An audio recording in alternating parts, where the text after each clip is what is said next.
Nos vídeos anteriores, nós vimos que a glicose, passando através da via glicolítica, gerando piruvato, posteriormente sendo convertido a acetilcoenzima A e depois passando através da via do ciclo de Krebs, ou ciclo do ácido cítrico.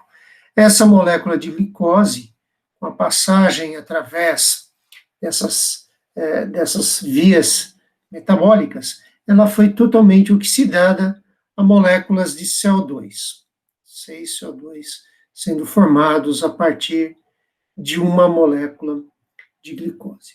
Nesse processo, nesse fluxo através dessas vias metabólicas, nós observamos que, concomitantemente, ocorreu a formação de moléculas de ATP, como, por exemplo, aqui na via glicolítica, e aqui no ciclo de Krebs, através da formação de GTP, posteriormente convertido a ATP. Então, nós vimos que nessas vias ocorreu a formação de moléculas de ATP através de reações em que se acoplava a clivagem de uma ligação de alta energia, por exemplo, do fosfenol piruvato, que aparecia na via glicolítica, então se acoplava a clivagem de uma ligação de alta energia com a formação de uma ligação anidrido fosfórico no ATP. Então, acoplamento e formação de ATP a nível de substrato, acoplamento através de uma reação catalisada por uma enzima. Nós vimos também que nessas vias, à medida que a glicose foi sendo convertida e oxidada, nós vimos a formação de coenzimas reduzidas, que apareciam aqui com essa nomenclatura, o NADH, tanto na via glicolítica, na formação de acetilcoenzima A partir do piruvato, e, posteriormente, diversas delas sendo formadas no ciclo do ácido cítrico, vários NADH e o FADH2, que também é uma forma de coenzima reduzida. Então, nós vimos que a glicose foi sendo oxidada, foram sendo formadas algumas moléculas de ATP em fosforilação ao nível de substrato e foram sendo formadas coenzimas reduzidas. Nós não temos em nenhuma etapa aí a regeneração, ou seja, a reoxidação dessas coenzimas. E, de fato, nas próximas vias metabólicas que nós vamos acompanhar, a cadeia de transporte de elétrons e a fosforilação oxidativa, justamente essas coenzimas reduzidas vão ser reoxidadas, vão ser regeneradas na sua forma oxidada, e nesse processo de oxidação, elas vão participar na formação de ATP, completando, então, toda a interconversão da energia de uma molécula de glicose, a interconversão em unidades de moléculas de ATP. Então, esse é o processo que nós vamos acompanhar agora nesse vídeo. Então, a oxidação dessas coenzimas reduzidas com a formação de ATP. Isso ocorrerá através de um processo que também se passa na mitocôndria. Nós já tínhamos visto que o ciclo de Krebs, por exemplo, ocorre aqui na matriz mitocondrial, que é esse compartimento que fica interno às duas membranas plasmáticas que formam a mitocôndria, uma membrana chamada de membrana externa, e a outra que é a membrana interna, que tem todas essas dobras ou cristas. Então, esse compartimento mais interno aqui, que é a matriz mitocondrial, era onde ocorria o ciclo de Krebs, por exemplo. Agora, a cadeia de transporte de elétrons e a fosforilação oxidativa vão ocorrer com componentes que estão ligados à membrana interna da mitocôndria. Certo? Então, diferente de serem componentes que estão solúveis aí na matriz mitocondrial, são componentes que estão ligados à membrana interna da mitocôndria.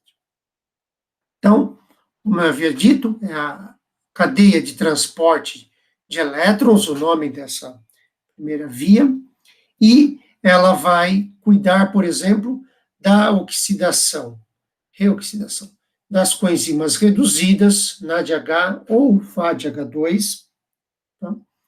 Então, esses elétrons vão ser transferidos para oxigênio, e, então, esse processo, essa redução do oxigênio e reoxidação das coenzimas NADH e FADH2, ele não se dará numa única etapa.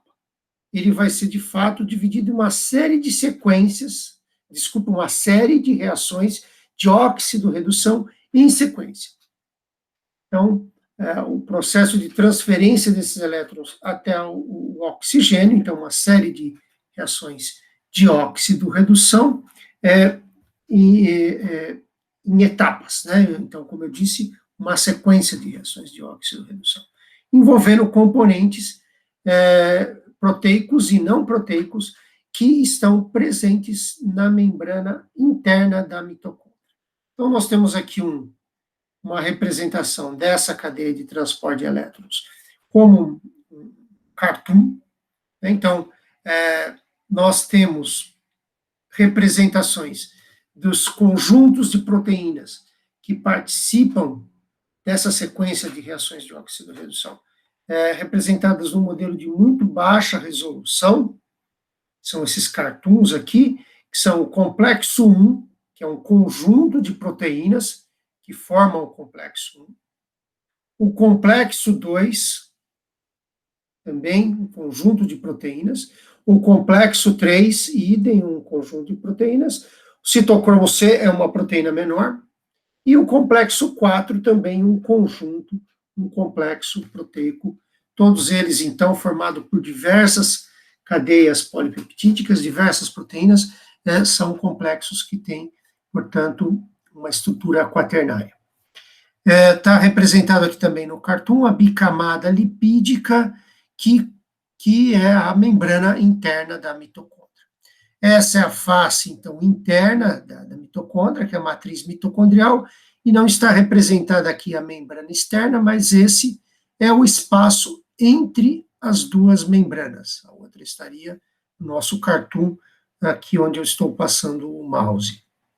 Então, nós temos complexos proteicos ligados à membrana interna da mitocôndria, e ainda também participando, nós temos aqui a coenzima Q, que possui uma cauda formada, polar, formada por uma série de moléculas de isopreno, e ela tem um grupo que pode se encontrar na forma oxidada, cetona, ou forma reduzida, enol. Então, ela também pode participar de reações de óxido-redução.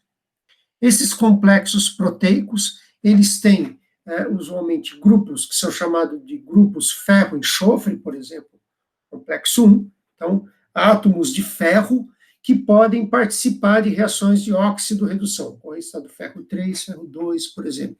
Também, como aqui no complexo 3, existem grupos M, parecidos com aquele que você tem na molécula de hemoglobina, onde, novamente, temos átomos de ferro que podem participar de reações de óxido-redução.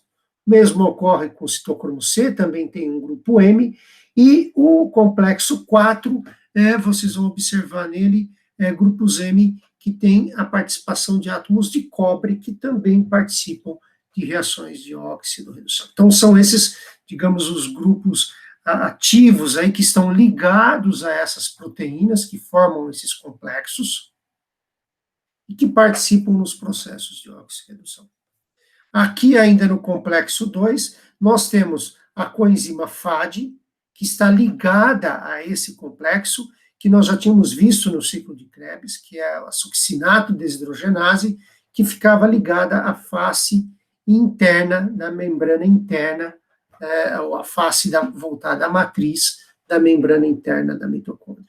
Essa coenzima pode ocorrer na forma reduzida, FADH2, ou oxidada. Então, também aí um grupo que participa ativamente aí nas reações de óxido redução nessa cadeia. Então, agora, descrevendo essa sequência de reações, vamos começar aqui com a coenzima NADH reduzida.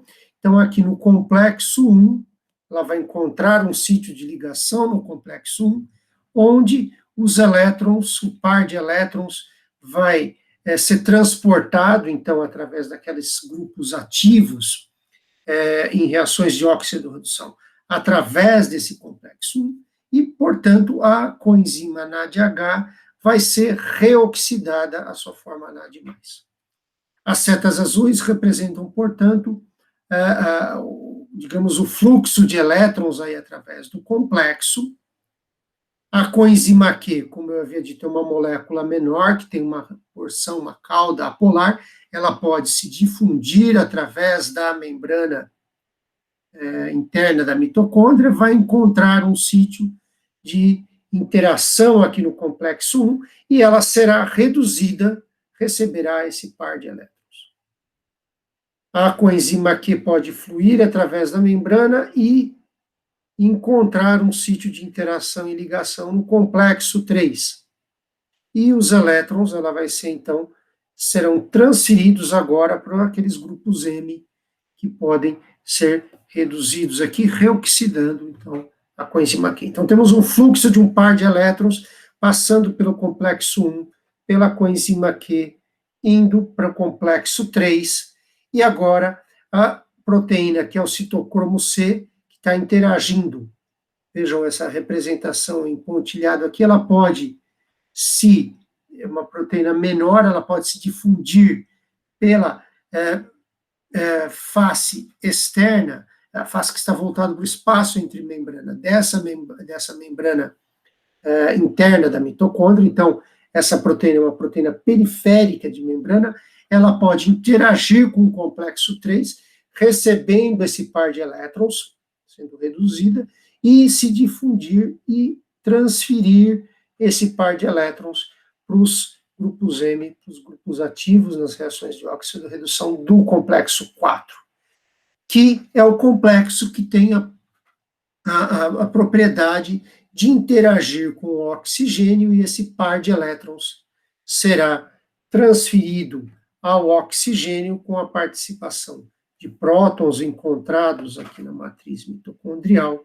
formando uma molécula de água. Aqui está representada a estequiometria para um par de elétrons e formação de uma molécula de H2O. Então, as setas aqui, o cartoon deixa claro o fluxo de elétrons que eu procurei descrever, ligando, então, a oxidação da coenzima NADH à redução do oxigênio, formando moléculas de água. Então, esse processo, como eu havia dito, é o resumo geral, e aqui as várias reações de óxido-redução, em que esse processo está subdividido. O mesmo processo, muito parecido, pode ser descrito para a coenzima FADH2, que vai ser reoxidada, transferindo seus elétrons para a coenzima Q, que, como eu já havia descrito, pode interagir com o complexo 3, transferindo seus elétrons aqui. Posteriormente, a proteína periférica citocromo C, complexo 4, e, finalmente, esse par de elétrons pode reduzir o oxigênio, formando água. Então, é o mesmo raciocínio. Esse FAD ele permanece sempre ligado aqui no complexo 2, oscilando, aí, digamos, entre esses estados reduzido e oxidado, conforme a disponibilidade da coenzima Q e do substrato succinado. Então, as coenzimas tanto H quanto o FADH2 digamos, doando seus elétrons aqui nessa cadeia, por isso cadeia de transporte de elétrons, e esse fluxo de elétrons através desses componentes proteicos e não proteicos, culminando com a redução do oxigênio à água. Notem que tem um esquema da coenzima aqui, para depois vocês poderem olhar. Essa sequência de reações de óxido-redução, ela está ligada e determinada pelo potencial de óxido-redução dos componentes da cadeia de transporte de elétrons, que está esquematizado aqui. O potencial de óxido-redução, ele nada mais é do que uma medida de afinidade de um componente que pode participar de reações de óxido-redução, sua afinidade por elétrons, e é medido em volt, como está colocado aqui. Então, notem que, se nós acompanharmos aquele fluxo do par de elétrons que eu havia descrito para vocês, saindo do NADH em direção ao oxigênio, nós temos sempre uma ordem crescente de potencial de óxido-redução. Cada vez menos negativos aqui e cada vez mais positivos. Uma ordem crescente de potenciais de óxido-redução, uma ordem crescente de afinidade por elétrons. O oxigênio é aquele que tem o maior potencial de óxido-redução, maior afinidade por elétrons se reduzindo, em comparação ao NAD, por exemplo, que é o nosso ponto de partida, que tem um menor potencial de óxido-redução no par NADH, NAD+.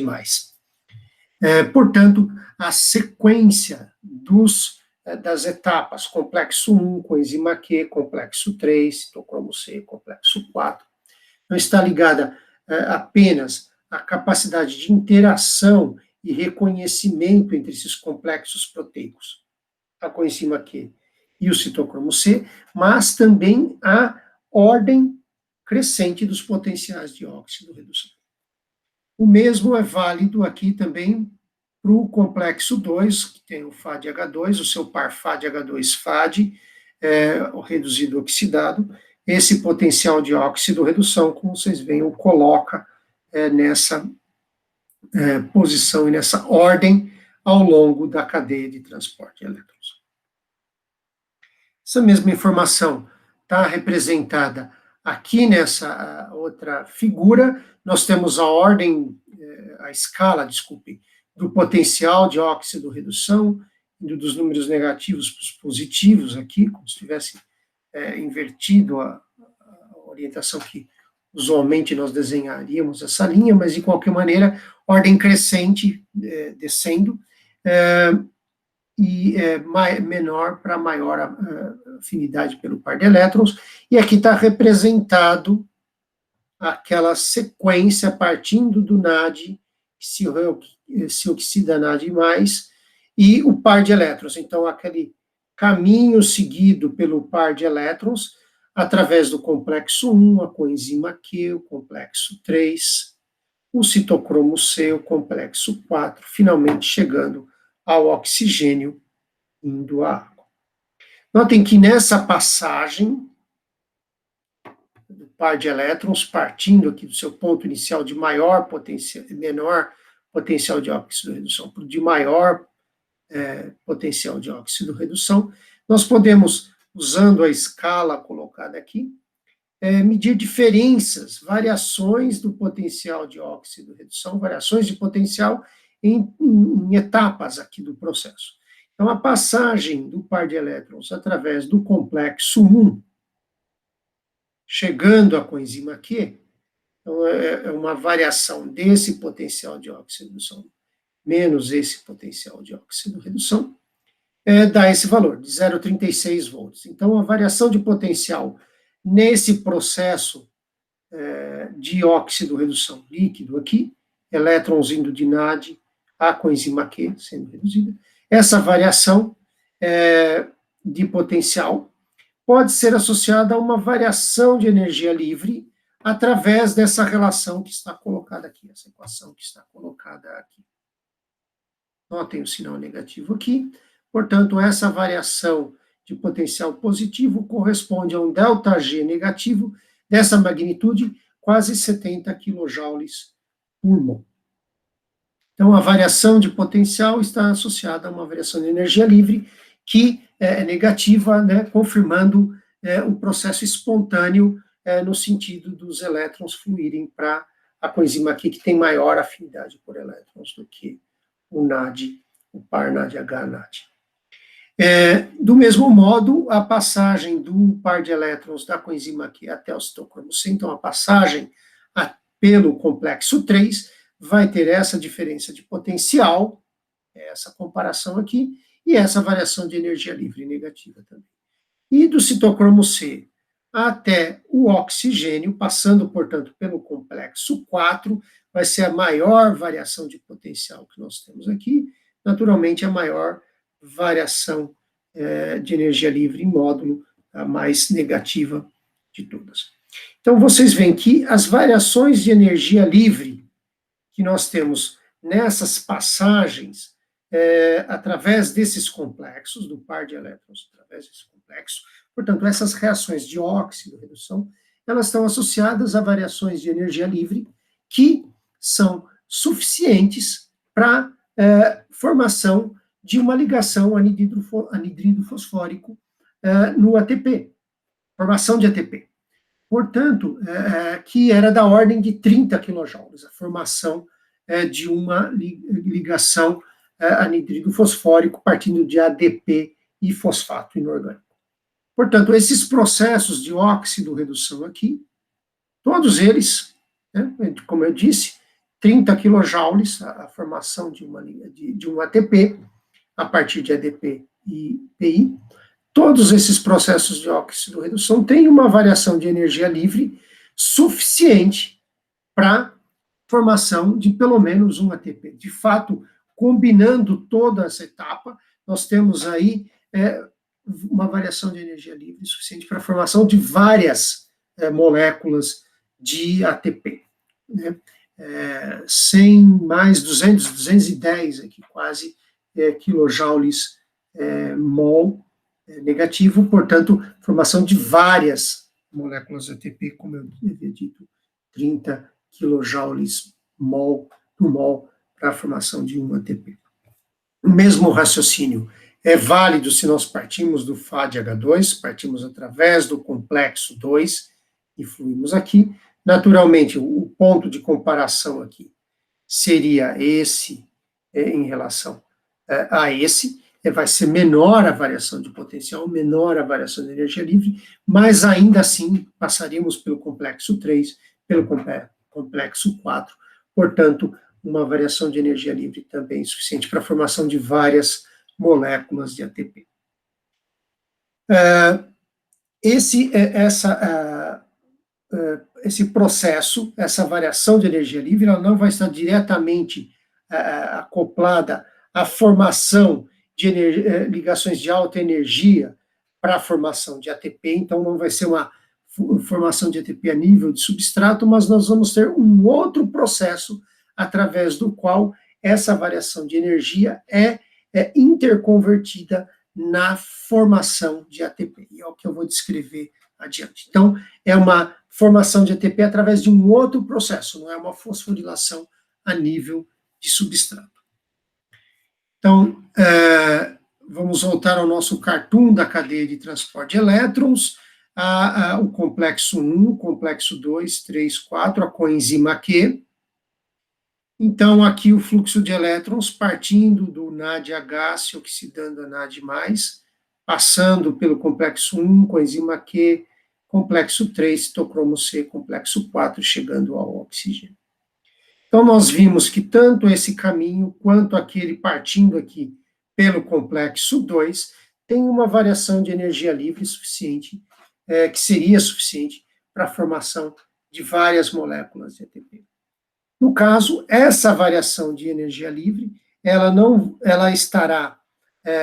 será utilizada para transportar prótons da matriz mitocondrial, da matriz mitocondrial para o espaço entre a membrana interna, que está aqui, onde está a cadeia de transporte de elétrons, e a membrana externa da mitocôndria. Então, a variação de energia livre não está acoplada diretamente à formação de ATP, através de intermediários ricos de energia, mas, de fato, ela digamos, utilizada para a formação desse gradiente de prótons. Se prótons estão sendo transportados da matriz para o espaço intermembrana, aqui estão se acumulando prótons, se acumulando cargas positivas, uma carga positiva líquida, digamos assim, em relação à matriz mitocondrial. Mais positivo aqui, menos positivo aqui. Os sinaizinhos de mais e de menos. Dando essa ideia de um gradiente de prótons. Maior concentração no espaço intermembrana do que concentração na matriz mitocondrial. Então, é um transporte de prótons, digamos, contra esse gradiente que está estabelecido, e, portanto, seria um processo com um ΔG desfavorável, que está acoplado àquelas reações de óxido-redução que tem um ΔG negativo. Então, essas reações de óxido-redução, aquele ΔG negativo, acoplado a esse processo de transporte de elétrons, transporte de prótons, criando um gradiente de prótons. Então, aquele ΔG negativo paga, digamos assim, compensa a formação desse gradiente de prótons através da membrana interna da mitocôndria. Então, fluem os elétrons, se reduzem o oxigênio e vai se estabelecendo esse gradiente de prótons. Por enquanto, não vimos a formação de ATP ainda. Então, aqui o gradiente de prótons. E, então, agora, naturalmente, como eu estou conduzindo, esse gradiente de prótons estará associado à formação de ATP. E isso se dá através de uma outra proteína que está associada à membrana interna da mitocôndria, que é a ATP sintase. Os prótons, maior concentração aqui no espaço intermembrana, irão naturalmente fluir, retornando à matriz mitocondrial, através da ATP sintase. Então, essa passagem de prótons daqui de maior concentração para menor concentração terá um ΔG negativo, um processo favorável, que estará acoplado à formação de ATP, a partir de ADP e PI, aqui na ATP sintase. Então, aquela variação de energia livre acoplada, derivada das reações de óxido-redução, fluxo de elétrons através das etapas da cadeia de transporte de elétrons, estava acoplado à formação de um gradiente de prótons, e agora esse gradiente de prótons está acoplado, a dispersão desse gradiente de prótons está acoplado à formação de ATP. Então, são processos de interconversão de energia, reações de óxido-redução, formando um gradiente, uma distribuição de cargas, que tem, portanto, uma energia associada a ela, e a dispersão desse gradiente de prótons, um processo favorável, restabelecendo essa condição de equilíbrio, acoplado agora, novamente, à formação de ATP, essa interconversão, então, de um gradiente de concentração para, novamente, uma energia associada à ligação química, à ligação de alta energia, presente aqui no ATP. Então, processos de interconversão de energia, ligando o gradiente, ligando as reações de oxidorredução, o gradiente de prótons e a formação de ATP. Um processo aqui chamado de fosforilação oxidativa, o processo, o nome dado a esse processo. Vamos olhar, então, um pouquinho mais agora na ATP sintase, entender como se dá essa fosforilação. Então, aqui a ATP sintase, ela é uma proteína também que exibe uma estrutura quaternária, com várias cadeias polipeptídicas formando essa proteína. Lembrando, então, aqui é a face, a membrana interna da mitocôndria. Naturalmente, ela foi descascado, e toda essa porção que parece um cilindro que está imersa no interior da membrana interna da mitocôndria, e essa é a face que está exposta ao espaço entre as membranas, e agora aqui, essa é a face, o lado da estrutura quaternária que está exposto à matriz mitocondrial. Então, esse esquema era aquele que a gente via aqui, ó.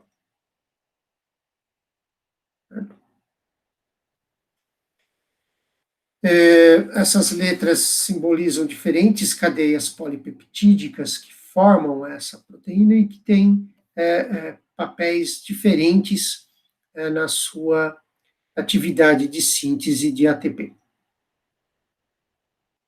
Então, esse é o lado que está voltado ao espaço entre as membranas, onde nós temos os prótons concentrados, dado que a cadeia de transporte de elétrons esteja ativa, e aí, então, esses prótons podem se ligar às diferentes proteínas que formam essa porção, que é chamada de F0, tá? Então, essa porção chamada de F0. Então, os prótons podem se ligar a as subunidades que formam esse domínio F0, e a ligação desses prótons está associada a alterações conformacionais nessas proteínas, que fazem como que esse cilindro girar nesse sentido que está descrito aqui na seta. As interações desse rotor, digamos aqui assim, que é movido à ligação desses prótons, eles vão se ligando, levando a essas alterações conformacionais, vão fazendo essa cadeia girar, e à medida que um próton se liga aqui, um outro que estava ligado nessa outra subunidade é liberado para a matriz mitocondrial. Então, um se liga e o outro é liberado. Um se liga, o outro é liberado, como se fosse girando esse rotor. Tem agora um espaço livre, um sítio de ligação livre, um outro próton se liga, alterações conformacionais, como se o rotor girasse, um outro é liberado. À medida que essas alterações conformacionais vão ocorrendo, elas são propagadas através dessa subunidade gama, que está ligada a essa porção aqui, que é formada por 3 heterodímeros, que são alfa, beta aqui. Então, são cadeias, o cartoon aqui coloca 2 tipos de cadeias polipeptídicas, 2 tipos diferentes de subunidade, alfa e beta, que juntos formam um heterodímero, e aqui temos um hexâmero.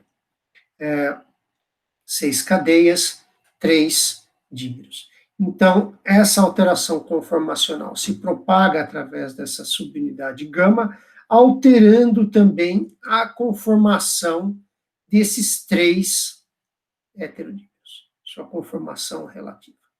E será aqui nessa subunidade, nessa porção que é chamada de F1, que nós temos o sítio ativo onde é formado o ATP a partir de ADP e PI.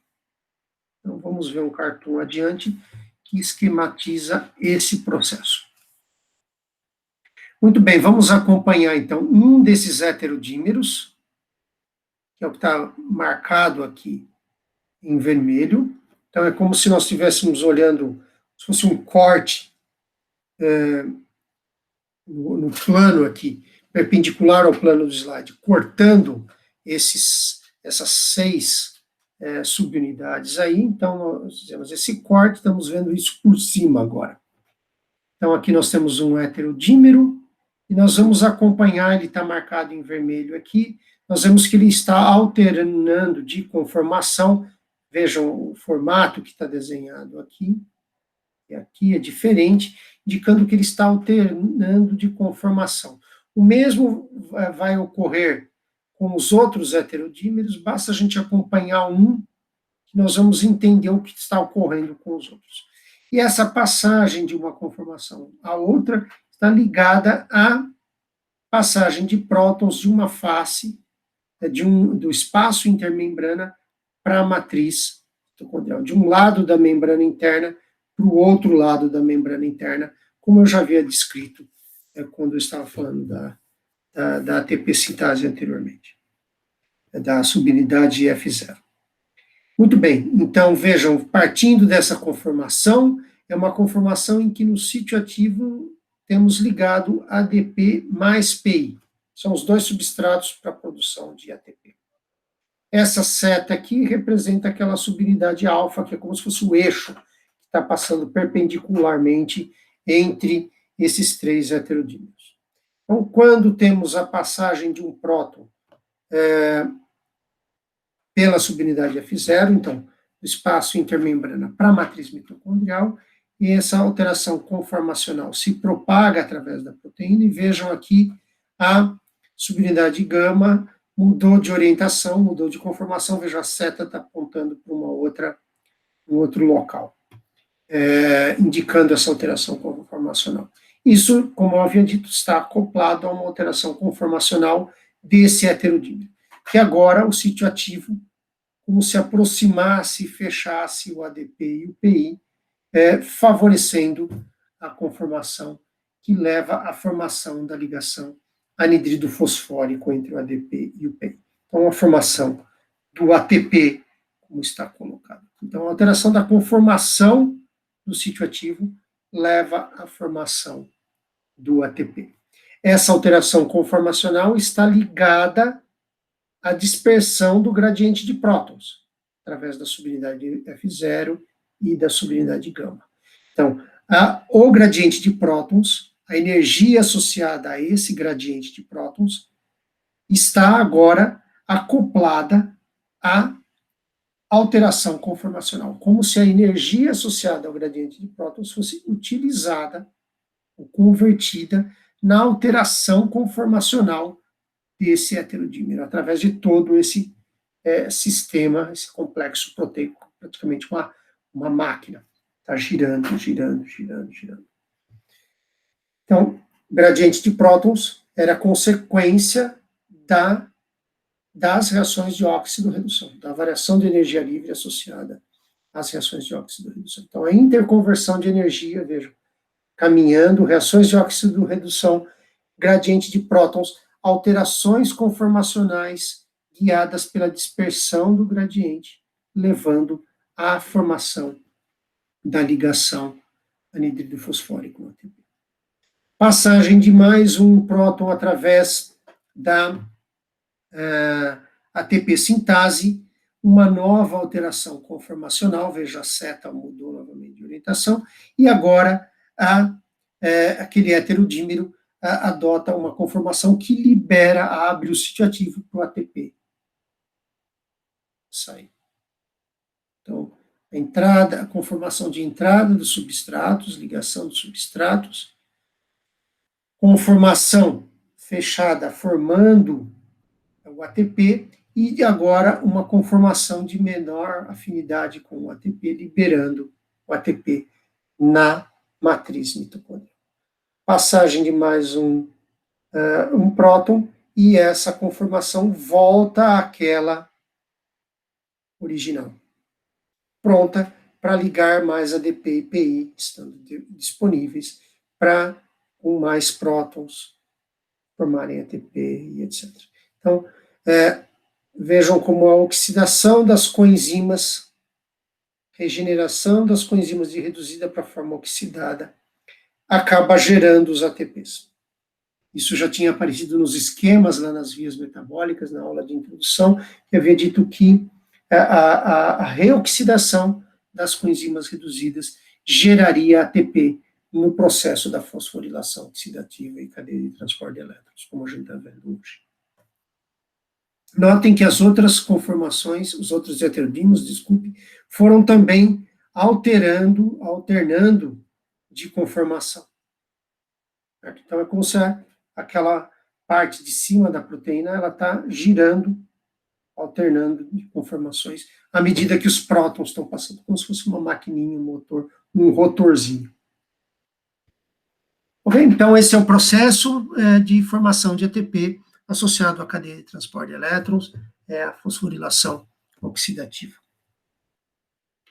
Notem que esse gradiente de prótons, que é formado através da membrana interna da mitocôndria, ele não flui somente através da ATP sintase, mas também há outras proteínas presentes, aqui são apenas 2 exemplos, presentes na membrana interna da mitocôndria, que estão envolvidas no transporte de moléculas através dessa membrana.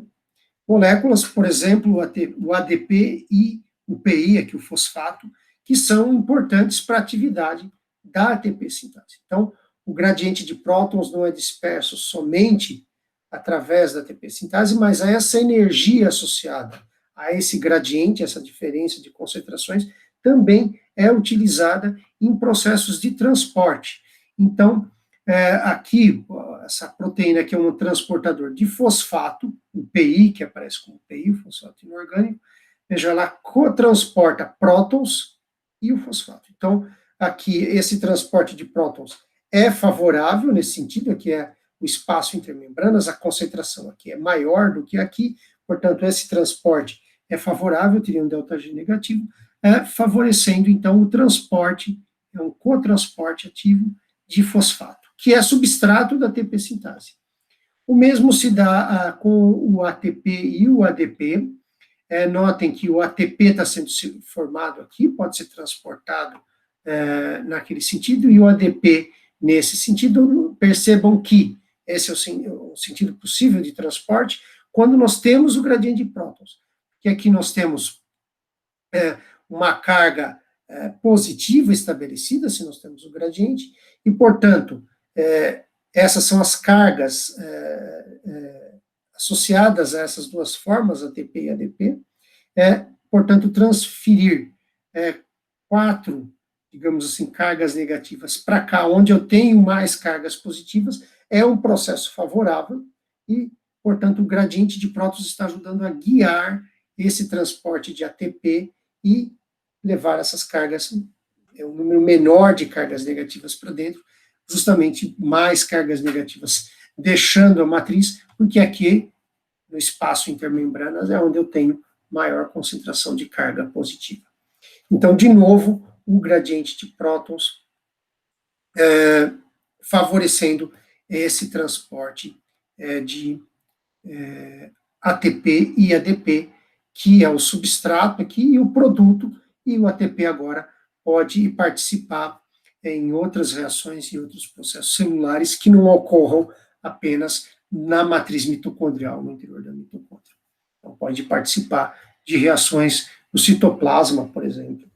Nós tínhamos visto reações da via glicolítica que dependem da presença de ATP no citoplasma, por exemplo, e há inúmeros outros processos na célula que vão depender de energia, vão depender do ATP.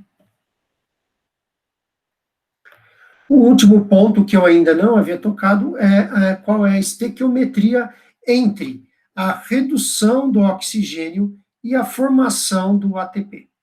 Então, para cada mol, digamos, de oxigênio O2 consumido ou reduzido, né, quantos mols de ATP são formados.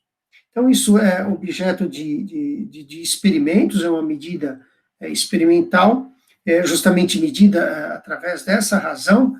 Então, o consumo de oxigênio e a formação de ATP em mitocôndrias, então, a tentativa de medir essa estequiometria, e essa medida é feita em condições em que eu tenho um substrato, ou que eu tenho presença de NADH, ou que eu tenho a presença de FADH2, ou no caso, succinato. Então, eu posso medir essa estequiometria partindo de NADH ou de FADH2. Tradicionalmente, essa medida é associada aqui para cada NADH que doa seus elétrons aqui na cadeia de transporte de elétrons, nós temos a formação de 3 ATPs. E cada FADH2 que doa seus elétrons até a redução do oxigênio para a água, para cada FADH2, nós temos a formação de 2 ATPs. Então, essa é uma medida que tradicionalmente a gente observa em livros 1 mol de NADH formando 3 moles de ATP. 1 mol de FAD2 formando 2 moles de ATP. De fato, experimentalmente, essas medidas vão depender de diversas condições. Por exemplo, eu acabei de falar de outras proteínas que dispersam o gradiente de prótons, ele não vai ser disperso apenas ou aproveitado apenas através da ATP sintase. Portanto, há ainda outras proteínas que podem dispersar esse gradiente de prótons. Essa estequiometria, portanto, não é tão rígida como colocada nesses números 1 para 3, 1 para 2, como eu havia comentado. Há experimentos em que essa medida dá números menores que 3, números menores que 2. Em edições mais recentes, os livros vocês vão encontrar 1 NADH para 2,5 ATP, 1 FADH2 para 1,5 ATP. Então, representando que essa estequiometria é dependente das condições em que é feito o experimento e dependendo das condições da mitocôndria e da célula. De qualquer maneira, vamos utilizar a proporção 1 NADH para 3 ATPs, 1 FADH2 para 2 ATPs, porque são números redondos e provavelmente representam o limite superior dessa estequiometria e fica mais simples para fazermos as contas. Então, acompanhando agora a via glicolítica, a conversão de piruvato a acetilcoenzima A e a passagem do acetilcoenzima A através do ciclo de Krebs, podemos calcular